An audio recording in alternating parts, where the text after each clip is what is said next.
Hello everyone, welcome back to my channel. I am Pooja और आज हम बात करेंगे 27 ऑफ अप्रैल के करंट अफेयर्स पे। और आज का करंट अफेयर्स वाकई में बहुत खास है। मैं यहाँ पर लिख देती हूँ, आज के करंट अफेयर से एक से दो क्वेश्चन आपके अलग अलग सेट में अलग अलग एसएससी एंड रेलवे एग्जाम में आपको डेफिनेटली देखने को मिलेंगे, क्योंकि वाकई में आज हमें कुछ इंपॉर्टेंट टॉपिक पर डिस्कशन करना है। वीडियो के स्टार्टिंग में हम बात करेंगे कुछ इंपॉर्टेंट पर्सन के बारे में, कुछ इंपॉर्टेंट अपॉइंटमेंट्स एंड अवार्ड पे डिस्कशन करेंगे। उसके बाद हमें आज कुछ रिपोर्ट्स पे डिस्कशन करना है। रिपोर्ट्स के अलावा स्पोर्ट्स न्यूज है और नेशनल न्यूज पे हम डिस्कस करेंगे। क्लियर है? वीडियो के एंड में बहुत सारे क्वेश्चंस मिलेंगे और क्वेश्चन ऑफ द डे भी होगा, जिसका आंसर आप हमें कमेंट सेक्शन में बता सकते हैं। आई होप आपको वॉइस क्लियर होगी। अगर आपको वॉइस लो लग रही है तो प्लीज आप हेडफोन्स का इस्तेमाल करो, बिकॉज ये मेरी मैक्सिमम वॉइस है और बहुत जल्दी मेरा डिजिटल बोर्ड आ चुका है, बस उसको इंस्टॉल करना बाकी है और बहुत जल्दी हम डिजिटल बोर्ड में अपनी क्लासेस को कंडक्ट करेंगे जैसे हम पहले किया करते थे। चलिए स्टार्ट करते हैं आज का वीडियो। सबसे पहले बात करेंगे कुछ इंपॉर्टेंट पर्सन जो न्यूज में है। पहले पर्सन है Amitabh Chaudhary, reappointed as a Axis Bank MD and CEO.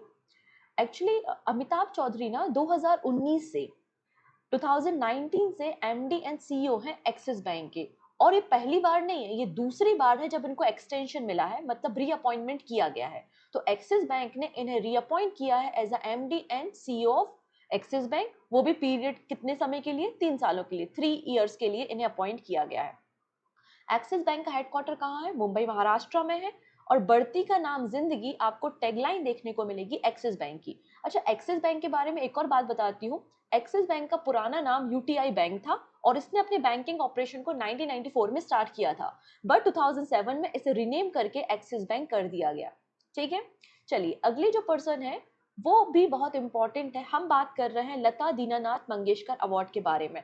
मैंने आपको करंट अफेयर्स में डिस्कस किया था कि लता दीनानाथ मंगेशकर अवार्ड अमिताभ बच्चन को दिया जा रहा है। अमिताभ बच्चन जी के साथ दो और पर्सनालिटी हैं जिन्हें लता दीनानाथ मंगेशकर अवार्ड से नवाजा गया है। वो कौन कौन से हैं? पहले पर्सन है A R Rahman. A R Rahman को भी लता दीनानाथ मंगेशकर अवार्ड दिया जा रहा है। और वही है रणदीप हुड्डा। रणदीप हुड्डा एक एक्टर है और रिसेंटली इन्होंने जो वीर सावरकर मूवी है उसमें इन्होंने वीर सावरकर जी की बायोग्राफी प्ले की है। तो रणदीप हुड्डा को इनके जो करियर है उसके कारण, इन्होंने जो अचीवमेंट किए हैं, जो कंट्रीब्यूशन रहा है इंडियन सिनेमा में, इसलिए इन्हें लता दीनानाथ मंगेशकर अवार्ड दिया जा रहा है। कुछ और अवार्डीज हैं जिन्हें पहले लता दीनानाथ मंगेशकर अवार्ड दिया जा चुका है। तो पहले अवार्डी थे prime minister Narendra Modi and second person थी आशा भोसले। और आपको ये थर्ड पर्सन, मतलब थर्ड एडिशन में आपको 3 पर्सनालिटी देखने को मिल रही है, रणदीप हुड्डा, ए आर रहमान और अमिताभ बच्चन। क्लियर? चलिए अब बात करेंगे कुछ हम रिपोर्ट्स पे और स्पोर्ट्स की न्यूज पे। वीडियो को फर्दर हम आगे डिस्कस करें उसके पहले एक छोटी सी इन्फॉर्मेशन है about the PDF. So PDF के लिए आप मेरा टेलीग्राम ज्वाइन कर सकते हैं। सिंपली सर्च कीजिएगा पूजा जैन CA 247। तो आप मेरे टेलीग्राम पे पहुंच जाएंगे और वहां से आप free of cost easily daily current affairs की पीडीएफ को डाउनलोड कर सकते हैं। इसके अलावा मैंने वहां पर एसएससी एसएससी के पुराने पिछले सालों में आए हुए हिस्ट्री के सभी क्वेश्चन और साइंस के सभी क्वेश्चंस को डिटेल एक्सप्लेनेशन के साथ कवर किया है। अगर आपने नहीं देखा तो आप देख लीजिएगा, जिससे आपको काफी फायदा होगा। इसके अलावा मैंने एक सेपरेट वीडियो बनाया था पद्म अवार्ड और भारत रत्न पे, जिसपे मैंने सभी के सभी पद्म अवार्ड को एमसीक्यू के साथ डिस्कस किया था। आप उस वीडियो को भी जरूर देखिएगा, क्योंकि पद्म अवार्ड से भी एक क्वेश्चन आपको डेफिनेटली एग्जाम में देखने को मिलेगा। ओके, चलिए अब बात करते हैं फीफा वर्ल्ड कप के बारे में। सो फीफा वर्ल्ड कप का स्पॉन्सर कौन बन गया है? तो सऊदी अरब की एक कंपनी है जिसका नाम है एरेमेको। तो एरेमेको स्पॉन्सर बन गई है फीफा वर्ल्ड कप की 2027 तक के लिए। मतलब इस बीच में जितने भी टूर्नामेंट्स होंगे, जैसे कि मेंस वर्ल्ड कप 2026 और वीमेंस वर्ल्ड कप 2027, इन दोनों इवेंट्स के लिए यहाँ पर डील साइन की गई है। फीफा ने साइन की है, सऊदी अरेबिया की कंपनी है जिसका नाम है एरेमको। ठीक है, अब यहाँ पे 2026 के अगर हम मेंस वर्ल्ड कप के बारे में बात करते हैं तो इस वर्ल्ड कप को होस्ट कौन करेगा? कनाडा, यूएसए और मैक्सिको मिलके इसे होस्ट करेंगे। लेकिन 2027 के जो वीमेंस वर्ल्ड कप है उसकी अभी तक कुछ भी फाइनल डेस्टिनेशन या फाइनल लोकेशन डिसाइड नहीं हुई है। लेकिन 2026 के आप याद रखेंगे जो मेंस वर्ल्ड कप है वो कनाडा, मैक्सिको और यूएसए मिलके करेंगे। अब हम ये कंपनी के बारे में बात कर रहे हैं जिसका नाम है एरेमको। ये कंपनी सऊदी अरेबिया की one of the largest oil producing company है, वर्ल्ड की लार्जेस्ट ऑयल प्रोड्यूसिंग कंपनी है। ठीक है, अब सऊदी अरेबिया आने वाले समय में और कौन-कौन से टूर्नामेंट्स को होस्ट करने वाला है, आइए उस पे भी नज़र डाल लेते हैं। तो फुटबॉल इवेंट, तो सऊदी अरेबिया 2034 के मेंस फीफा वर्ल्ड कप को भी होस्ट करेगा, ठीक है। इसके अलावा सऊदी अरेबिया 2034 में एशियन गेम्स को भी होस्ट करेगा। तो आप देखेंगे 2034 में फीफा वर्ल्ड कप और एशियन गेम्स को कौन होस्ट करेगा? सऊदी अरेबिया करेगा। Done. FIFA mains world cup के बारे में कुछ बातें कर लेते हैं। तो एवरी 4 ईयर्स में, हर एक 4 साल में आप देखेंगे फीफा मेंस वर्ल्ड कप होता है। पहला एडिशन 1930 में हुआ था और होस्ट किसने किया था? उरुग्वे ने। Uruguay hosted the first world cup in 1930। हर 4 साल में आपको ये वर्ल्ड कप देखने को मिलता है, लेकिन because of the world war 1942 and 1946 में आप देखेंगे कि फीफा मेंस वर्ल्ड कप नहीं हुआ था। अब लास्ट एडिशन के बारे में बात करते हैं। 21st edition of FIFA World Cup, मतलब 2022 के फीफा वर्ल्ड कप के बारे में बात कर रहे हैं, जो कि कतर में हुआ था। और इस वर्ल्ड कप को जीता कौन था? तो आंसर है अर्जेंटीना। अर्जेंटीना ने 21st नंबर का जो वर्ल्ड कप हुआ था कतर में 2022 में, उसका टाइटल अपने नाम किया था। अब 22nd नंबर का जो वर्ल्ड कप है वो यूएसए, कनाडा और मेक्सिको में होगा 2026 में, ठीक है। और इसी के स्पॉन्सरशिप डील के बारे में आज हम डिस्कशन कर रहे हैं। फिर आता है आपका 23rd नंबर का फीफा वर्ल्ड कप, ठीक है। 2030 में होगा क्योंकि 4 साल में होता है, 2026 के बाद 2030 में ही तो होगा। तो 23rd नंबर का जो फीफा वर्ल्ड कप है उसको होस्ट करेगा Spain, Portugal, Morocco, Argentina, Paraguay and Uruguay. ये सभी 6 कंट्रीज जो 3 अलग-अलग कॉन्टिनेंट्स में आती हैं, ये सभी मिलके फीफा वर्ल्ड कप को होस्ट करेंगी। और आपको बता ही दिया मैंने, 24th नंबर का जो वर्ल्ड कप है 2034 में, इसे कौन होस्ट करेगा? सऊदी अरेबिया होस्ट करेगा। ब्राजील अभी तक की सबसे सक्सेसफुल टीम मानी जाती है फीफा मेंस वर्ल्ड कप में। ये कुछ एडिशनल पॉइंट्स है। यहाँ पर आपको मैच द कॉलम बिल्कुल याद रखना, 2022 का, 2026 का, 2030 का, 2034 का वर्ल्ड कप कहाँ कहाँ होना है, ठीक है। ये आप याद रखेंगे, इंपॉर्टेंट है। चलिए अब बात करेंगे एक इम्पॉर्टेंट रिपोर्ट पे, नाम है global report on food crisis 2024। इसे कौन पब्लिश करता है? इसे पब्लिश करता है food security information network with the support of global network against the food crisis. यहाँ पर आप देख सकते हैं global report on the food crisis recently release की गई है। इस रिपोर्ट में क्या बताया गया? तो इस रिपोर्ट में बताया गया कि लगभग 282 मिलियन पीपल, लगभग 282 मिलियन लोग ऐसे हैं जिनके पास हंगर इश्यूज है, मतलब जिनके पास प्रॉपर फूड नहीं है खाने के लिए, और ये लोग 59 कंट्रीज में प्रेजेंट हैं। इनके पास आप देखेंगे एक्यूट हंगर है। एक्यूट हंगर है मतलब बहुत ज्यादा इनके पास, इनको भूख तो है लेकिन इनके पास खाने के लिए भोजन नहीं है। तो according to the United Nation global report on the food crisis 2023, nearly 282 million people in the 59 countries and territories suffered from acute hunger, ठीक है। और प्रीवियस ईयर में के कंपैरिजन में लगभग 24 मिलियन लोग एक्स्ट्रा ऐड हो गए हैं। अब हमारे 3 नेबरिंग कंट्रीज है, भारत के 3 पड़ोसी देश हैं, ठीक है। आप देखेंगे 3 neighbouring countries, India, Afghanistan, India की 3 नेबरिंग कंट्री अफगानिस्तान, बांग्लादेश और पाकिस्तान, ये टॉप 10 लिस्ट में आती हैं जहां पर आपको एक्यूट हंगर देखने को मिलेगा, बहुत ज्यादा भुखमरी देखने को मिलेगी। सिंस 2016 इस रिपोर्ट को पब्लिश किया जा रहा है और इस रिपोर्ट में बताया गया कि 2030 तक जो हमारा टारगेट है ना सस्टेनेबल डेवलपमेंट गोल्ड का, कि हमें हंगर एलिमिनेट करनी है, भुखमरी को मिटाना है, तो ये टारगेट फुलफिल करना बहुत डिफिकल्ट होगा, ऐसा इस रिपोर्ट में बताया गया। रीजन बताया गया कि बहुत सारे ऐसे एरिया है जहाँ पे फेमाइन या फिर ड्रॉट की कंडीशन है, आपके अल नीनो इफेक्ट या फिर क्लाइमेट चेंज के कारण यहाँ पे फूड सिक्योरिटी बहुत बड़ा कंसर्न बन गया है। इसके अलावा जो ऑन गोइंग वॉर चल रही है वो भी एक रीजन है हंगर का। तो Gaza strip become the area with the most severe food crisis in the last 8 year of the GRFC reporting। तो सीवियर फूड क्राइसिस आपको देखने को मिलेगा गाजा स्ट्रिप में। इसके अलावा सूडान में भी आपको बहुत ज़्यादा इमरजेंसी देखने को मिलेगी क्योंकि वहाँ भी फूड हंगर या फूड क्राइसिस आपको देखने को मिल जाएगा।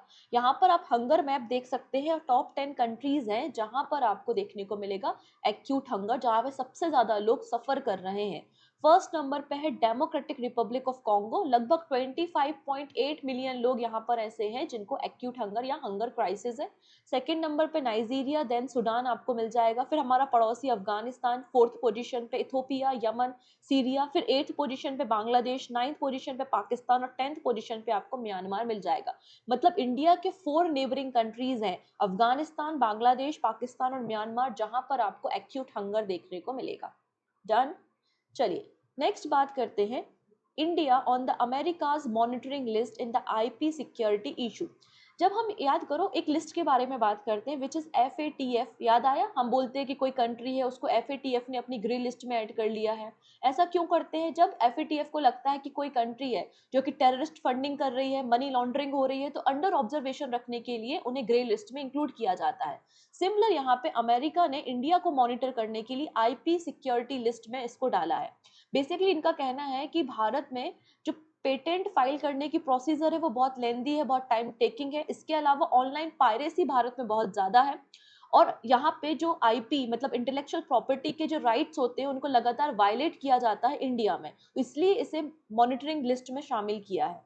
तो USA has decided to place India on the watch list in the intellectual property protection case on the 25th of April 2024। India के अलावा Argentina, Chile, China, Indonesia, Russia और Venezuela, इनको भी वॉच लिस्ट में इंक्लूड किया गया है। ये लिस्ट किसने रिलीज की है? तो ये लिस्ट USTR मतलब यूएस ट्रेड रिप्रेजेंटेटिव्स ने इस लिस्ट को रिलीज किया है। इसके अलावा कुछ कंट्रीज को लिस्ट से बाहर भी किया है, जैसे कि डोमिनिकन रिपब्लिक अब और ज्यादा ये मॉनिटरिंग लिस्ट में शामिल नहीं है। डन। इतनी चीजें, रीजन बता दिए हैं मैंने कि क्या रीजन है कि मॉनिटरिंग लिस्ट में यूएसए ने इंडिया को इंक्लूड किया है। डन। चलिए अब बात करते हैं श्रीलंका से। ये भी हमारा प्यारा पड़ोसी है, हालांकि इकोनॉमिक क्राइसिस वहां पर चल रहे हैं लेकिन स्टिल हमारा पड़ोसी तो है। अब श्रीलंका में आपको 2 इंटरनेशनल एयरपोर्ट देखने को मिलते हैं। उनमें से एक इंटरनेशनल एयरपोर्ट का नाम है माटला राजपक्षा इंटरनेशनल एयरपोर्ट। ये जो माटला राजपक्षा इंटरनेशनल एयरपोर्ट है, इस एयरपोर्ट को किसने तैयार किया है? इस एयरपोर्ट को बिल्ड किया है चाइना ने। इस एयरपोर्ट को चाइना ने हम्बन कोटा में, या आप कह सकते हैं कि चाइना ने इसे बिल्ड किया है हम्बन टोटा में। और अब इस एयरपोर्ट को मैनेज कौन करेगा? इंडिया और रशिया की कंपनी इसे मैनेज करेंगी। ठीक है, तो यही आपकी न्यूज है और बहुत इंपॉर्टेंट न्यूज है। India and Russia companies to manage Sri Lanka's $209 million China build airport. Actually Sri Lanka ने इस माटला एयरपोर्ट को बनाने के लिए $209 मिलियन का लोन लिया था। कहां से? एग्जिम बैंक ऑफ चाइना से। ठीक है, और फिर चाइना ने इस एयरपोर्ट को बिल्ड किया। अब इसे मैनेज कौन करेगा? तो इसे अब मैनेज कौन करेगा? इंडिया और रशिया की कंपनी करेंगी। इंडिया की अगर आप कंपनी देखेंगे तो नाम है सौर एरोनॉटिक्स प्राइवेट लिमिटेड, और airport of region management company of Russia, ये दोनों कंपनी इस एयरपोर्ट को मैनेज करेंगे। और ये एयरपोर्ट आपको हम्बन टोटा में देखने को मिलेगा, इसलिए इसे हम्बन टोटा इंटरनेशनल एयरपोर्ट भी कहा जाता है। मैनेज करने की रिस्पॉन्सिबिलिटी 30 इयर्स की है, 30 सालों तक मैनेजमेंट ये दोनों कंपनीज करने वाली हैं। जैसा कि मैंने कहा कि 2 ही इंटरनेशनल एयरपोर्ट श्रीलंका में है, एक तो है माटला राजपक्षा इंटरनेशनल एयरपोर्ट जिसे हम्बन टोटा इंटरनेशनल एयरपोर्ट भी कहा जाता है। सेकेंड नंबर पे जो इंटरनेशनल एयरपोर्ट है श्रीलंका में, उसका नाम है भंडार नायक इंटरनेशनल एयरपोर्ट इन कोलंबो। ठीक है, डन इतनी चीजें। ओके, चलिए अब बात करते हैं एक ऑर्गेनाइजेशन के बारे में, एक इंस्टीट्यूट के बारे में जिन्होंने रिसेंटली अपना लोगो एंड मोटो चेंज किया है। हम बात कर रहे हैं इंडियन हिस्टोरिकल रिकॉर्ड कमीशन के बारे में। इन्होंने रिसेंटली अपना नया लोगो और मोटो अडॉप्ट किया है। इनका नया मोटो क्या है? यत्र इतिहासम भविष्यम संरक्षिता, ये इनका मोटो है। इसको अगर इंग्लिश में ट्रांसलेट करते हैं, where history is preserve for the future, ये इसका मोटो है। आप इनका लोगो भी देख सकते हैं। लोगो के सेंटर में आपको देखने को मिलेगा अशोक स्तंभ, जो कि बताता है glorious past of India, Bharat का इतिहास कितना सुहाना है। और यहाँ पर जो पेजेस दिख रहे हैं इनको कंपेयर किया गया है लोटस, आपका जो कमल का फूल होता है उसके पेटल से इसे कंपेयर किया गया है। ठीक है, इसका क्या मतलब होता है? इसका ये मतलब है कि इंडियन हिस्टोरिकल रिकॉर्ड कमीशन एक फ्लेक्सिबल नोडल इंस्टीट्यूट है जो कि हिस्टोरिकल रिकॉर्ड को मेंटेन करता है। इंडियन हिस्टोरिकल रिकॉर्ड कमीशन का फॉर्मेशन 1919 में हुआ था और ये ऑर्गेनाइजेशन मिनिस्ट्री ऑफ कल्चर के अंदर काम करती है। एक्चुअली माई जीओवी पे एक कंपटीशन कराया गया था और लगभग 400 प्लस लोगों ने यहाँ पे अपनी एंट्रीज दी, मतलब लोगो और मोटो डिजाइन किया। और यहाँ पे जो विनर रहा है, मतलब जिनके लोगों को और मोटो को अडॉप्ट किया गया है, उनका नाम है सौर्य प्रताप सिंह, जो कि दिल्ली से बिलोंग करते हैं। ठीक है, डन। चलिए अब बात करते हैं आरबीआई के एक डेटा पे। रिजर्व बैंक ऑफ इंडिया ने एक डेटा पब्लिश किया है कि क्रेडिट कार्ड स्पेंड राइज 27%। हमारे देश में जो क्रेडिट कार्ड है उनकी संख्या तो बड़ी ही है और क्रेडिट कार्ड से जो स्पेंडिंग है वो भी इंक्रीज हुई है 27%। हमारा जो फाइनेंशियल ईयर खत्म हुआ है अभी FY24, उस फाइनेंशियल ईयर में लगभग 18.26 ट्रिलियन रुपीस के ट्रांजेक्शन्स आपको देखने को मिलेंगे क्रेडिट कार्ड से। तो credit card spend increases 27% year on year to rate 8 to rupees 18.26 trillion rupees in the financial year, जो कि प्रीवियस ईयर के कंपैरिजन में 27% ज्यादा है, क्योंकि लास्ट ईयर 14 ट्रिलियन यहाँ पर स्पेंडिंग हुई थी। अब यहाँ पे सबसे टॉप पर कौन है, तो आप देख सकते हैं टॉप पर आपको HDFC बैंक देखने को मिलेगा। टॉप पर कौन सा है, HDFC बैंक है। HDFC बैंक का अगर आप देखेंगे तो 20.59 मिलियन आपको स्टैंडिंग अमाउंट देखने को मिलता है। HDFC बैंक के बाद SBI कार्ड देखने को मिलेगा। SBI के बाद ICICI बैंक हमको देखने को मिलता है और फिर देखने को मिलता है एक्सिस बैंक ऑफ इंडिया। ठीक है, चलिए अब DRDO ने कंट्री की, इंडिया की लाइटेस्ट बुलेट प्रूफ जैकेट को रेडी किया है। किसने रेडी किया है, DRDO ने। तो defence research and development organisation has developed the lightest bullet proof jacket in India. ये भारत की सबसे हल्की जैकेट है और जो BSI स्टैंडर्ड होता है ना, उसके लेवल 6 पे काम करती है। मतलब मल्टीपल शॉट अगर आप स्नाइपर से कर रहे हो तो भी कोई भी डैमेज यहाँ पे पर्सनल्स को, कर्मचारी को नहीं होगा जो इस जैकेट को पहने हुए हैं। The jacket designed by the Defense Material and Stores Research and Development Establishment in Kanpur, तो कानपुर में इसे रेडी किया गया है और ये लेवल 6 तक के थ्रेट को हैंडल करने में कैपेबल है। ठीक है, अब इसकी सक्सेसफुल टेस्टिंग कहाँ हुई है, तो टर्मिनल बैलिस्टिक रिसर्च लेबोरेटरी जो कि चंडीगढ़ में है, यहाँ पर इसकी टेस्टिंग की गई है। चलिए अब बात करते हैं इंडिया के पहले multipurpose green hydrogen pilot project के बारे में, जिसे रिसेंटली सतलज जल विद्युत निगम लिमिटेड ने हिमाचल प्रदेश में लॉन्च किया है।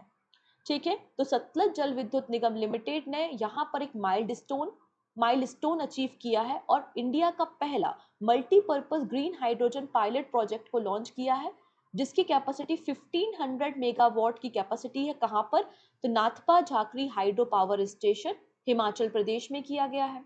ठीक है, अब इसकी जो ऑपरेशनल कैपेसिटी है ये 8 आवर ऑपरेशन कर सकता है इन अ डे और 14 केजी डेली बेसिस पे ग्रीन हाइड्रोजन को प्रोड्यूस कर सकता है और इस ग्रीन हाइड्रोजन को 6 स्टोरेज टैंक में स्टोर किया जाएगा। ठीक है, जैसा कि कहा ये मल्टीपर्पज प्लांट है, मतलब ग्रीन हाइड्रोजन को तो प्रोड्यूस करेगा ही करेगा, इसके साथ इलेक्ट्रिसिटी भी प्रोड्यूस करेगा और हाई वेलोसिटी ऑक्सीजन फ्यूल को भी यहाँ पे प्रोड्यूस करेगा। अब ये high velocity oxygen fuel coating क्या होती है, तो जब फ्यूल और ऑक्सीजन का कंबशन कराया जाता है कंबशन चैम्बर में, तो ये इग्नाइट होता है और कंबशन कंटिन्यू चलता है। तो ये फैसिलिटी भी इस मल्टीपर्पज प्लांट में आपको देखने को मिलेगी, जिसे सतलज जल विद्युत निगम लिमिटेड ने रेडी किया है। कहाँ पर, हिमाचल प्रदेश में। चलिए आज की लास्ट न्यूज पे हम बात करते हैं Tamil Nadu and Kerala to conduct first synchronise Nilgiri tahr census from 29 of April. तो 29 अप्रैल से नीलगिरी तहार मैं आपको बता दूं तमिलनाडु का स्टेट एनिमल है और इनकी सिंक्रोनाइज वे में सेंसस की जाएगी, मतलब इनकी काउंटिंग की जाएगी। ये जो नीलगिरी तहार प्रोजेक्ट है वो तमिलनाडु के चीफ मिनिस्टर MK स्टालिन ने 2023 में स्टार्ट किया था और तमिलनाडु और केरला साथ में मिलकर ये सेंसस करने वाले हैं। नीलगिरी तहार आपको जनरली वेस्टर्न घाट में तमिलनाडु और केरला में देखने को मिल जाते हैं और इनका IUCN स्टेटस क्या है, इन डेंजर कैटेगरी में है। इन डेंजर कैटेगरी में आपको देखने को मिलेंगे और wild life protection act of India 1972 के शेड्यूल 1 में आपको देखने को मिल जाएंगे। ये तमिलनाडु का स्टेट एनिमल भी है और यहाँ पर इनकी सबसे ज्यादा पॉपुलेशन कहाँ पर है, तो आंसर हो जाएगा इराविकुलम नेशनल पार्क केरला में इनकी सबसे ज्यादा पॉपुलेशन आपको देखने को मिलेगी। ठीक है, चलिए अब बात करते हैं कुछ एमसीक्यू पे, और अब आपकी बारी है। सभी लोग, जितने भी लोग ऑनलाइन हैं और वीडियो को देख रहे हैं, सभी लोग आंसर करने की कोशिश करेंगे, और वीडियो के एंड में क्वेश्चन ऑफ द डे भी होगा जिसका आंसर आप हमें कमेंट सेक्शन में दे सकते हैं। Done. Which organisation has developed the bullet proof jacket of the country for the protection against the highest threat level 6? तो यहाँ पे बुलेट प्रूफ जैकेट को डीआरडीओ ने डिजाइन किया है। ऑप्शन नंबर डी बिल्कुल करेक्ट है। Digital payment platform Razorpay has launch its own unified payment infrastructure जिसका नाम है यूपीआई स्विच। याद आया, कल मैंने आपको यूपीआई स्विच के बारे में बताया था। तो यहाँ पे बोला है किसके साथ पार्टनरशिप में इसे लॉन्च किया गया है, तो आंसर है एयरटेल पेमेंट बैंक के पार्टनरशिप में लॉन्च किया गया है। नेक्स्ट है, Appointment Committee of Cabinet has approved the reappointment of RBI Deputy Governor T. Ravishankar for how many years? तो कितने साल के लिए या कितने समय के लिए टी रविशंकर जो कि आरबीआई के डिप्टी गवर्नर है, इनके टेन्योर को बढ़ा दिया गया है? तो आंसर हो जाएगा 1 साल के लिए बढ़ाया गया है, 1 ईयर के लिए एक्सटेंड किया गया है। ठीक है। नेक्स्ट, अब आरबीआई के बारे में थोड़ी सी बातें हमने लास्ट क्लास में करी थी, कुछ बातें अभी हम कर लेते हैं आरबीआई के बारे में। जैसे कि आरबीआई की 5 सब्सिडरी है। सब्सिडरी का मतलब होता है इनकी सहायक कंपनी जो इनके सुपरविजन में काम करती हैं। कौन कौन सी? Deposit insurance and credit guarantee corporation of India, Bharatiya reserve bank note Mudran private limited, reserve bank information technology private limited, Indian financial technology and allied services and reserve bank innovation hub. और ये तो आपको अक्सर न्यूज में देखने को मिलता है, रिजर्व बैंक इनोवेशन हब, जो कि सब्सिडरी है आरबीआई की। अब आरबीआई की ना 4 करेंसी प्रिंटिंग यूनिट्स भी हैं जहां पे नोट को प्रिंट किया जाता है। नासिक महाराष्ट्र में, जिसे गवर्नमेंट ऑफ इंडिया ओन करता है। फिर देवास मध्य प्रदेश में है, इसे भी गवर्नमेंट ऑफ इंडिया ओन करता है। फिर मैसूर कर्नाटका में, इसे ओन करता है आरबीआई। और सालबोनी वेस्ट बंगाल में, इसे भी ओन करता है आरबीआई। आरबीआई की 4 मिंटिंग यूनिट्स भी हैं जहां पर सिक्कों को या कॉइन को मिंट किया जाता है। कहां कहां पर? मुंबई, हैदराबाद, कैलकाटा एंड नोएडा। डन। चलिए नेक्स्ट है, who has been appointed as the brand ambassador by the ICC for the 9th ICC men's टी20 क्रिकेट वर्ल्ड कप? आंसर क्या हो जाएगा? उसेन बोल्ट हो जाएगा। और ये किस कंट्री से है? तो ये जमाइका से बिलोंग करते हैं और एथलीट है, और इन्होंने 3 ओलंपिक्स में 100 मीटर, 200 मीटर और 4 क्रॉस 100 मीटर में गोल्ड मेडल जीता है। ठीक है, इसलिए इनका नाम बहुत इंपॉर्टेंट है। नेक्स्ट है, who has been elected chairman of wrestling federation of India? Answer हो जाएगा यहाँ पे नरसिंह यादव। ये रेसलर हैं और इन्होंने कॉमनवेल्थ गेम में भारत के लिए गोल्ड मेडल भी जीता था। Who is the author of book heavenly island of Goa? इस बुक को लिखा है गोवा के गवर्नर जिनका नाम है PS Sridharan Pillai. Option B is the right answer.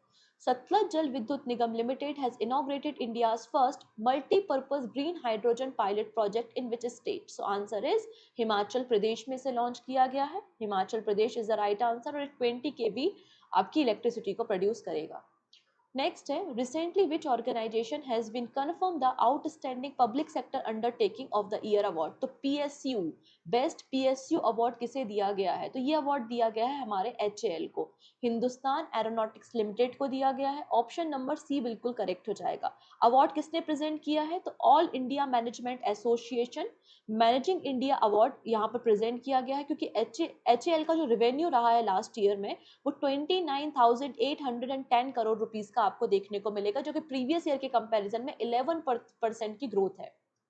Next है, the board of Axis Bank has approved the reappointment of Amitabh Chaudhary as a MD and CEO of the bank for the period of how many years? तो यहाँ पर 3 सालों के लिए इनकी reappointment की गई है। ऑप्शन नंबर सी करेक्ट हो जाएगा। ये जो पर्सन है, मुझे लगता है बहुत इंपॉर्टेंट पर्सन है, क्योंकि इनका रिलेशन यक्षगान से है। और यक्षगान कहाँ से बिलोंग करता है? यक्षगान बिलोंग करता है आपका कहाँ से? कर्नाटका से। ठीक है। Subramanyam Dhareshwar pass away recently. इनका नाम था सुब्रमण्यम धारेश्वर, और इनका रिलेशन यक्षगान कम्युनिटी से था, यक्षगान से रिलेटेड थे। और इन्हें कौन सा टाइटल दिया गया था? तो इन्हें टाइटल दिया गया था आपका भगवत श्रेष्ठ। क्या नाम दिया गया था इनको? भगवत श्रेष्ठ इनको नाम दिया गया था। ऑप्शन बी बिल्कुल करेक्ट हो जाएगा। यक्षगान का रिलेशन, जैसा कि मैंने कहा, कर्नाटका से आपको डांस ड्रामा देखने को मिलेगा। Indian historical record commission which was seen in the news recently is functioning under which ministry, तो किस मिनिस्ट्री के अंदर काम करता है, तो अभी हमने देखा मिनिस्ट्री ऑफ कल्चर के अंदर काम करता है। Option C is the right answer and this is question of the day, जिसका आंसर आप हमें कमेंट सेक्शन में देंगे। क्वेश्चन है, in which country was the first international rainbow tourism conference held, कौन सा वो देश है, तो इंडिया, नेपाल, भूटान या पाकिस्तान। जो भी सही आंसर है कमेंट में बताइएगा। कल संडे है, संडे को करंट अफेयर्स नहीं होगा, संडे को होगा वीकली करंट अफेयर्स और मॉर्निंग 8 AM पर। तो मॉर्निंग 8 AM पे जुड़ना नहीं भूलेंगे। वीडियो पसंद आया, यूजफुल लगा तो शेयर जरूर करेंगे अपने फ्रेंड्स के साथ, और पहली बार आ रहे हो तो सब्सक्राइब कर लो, जिससे अपकमिंग क्लासेस की नोटिफिकेशन आपको मिल सके। So take care and bye bye.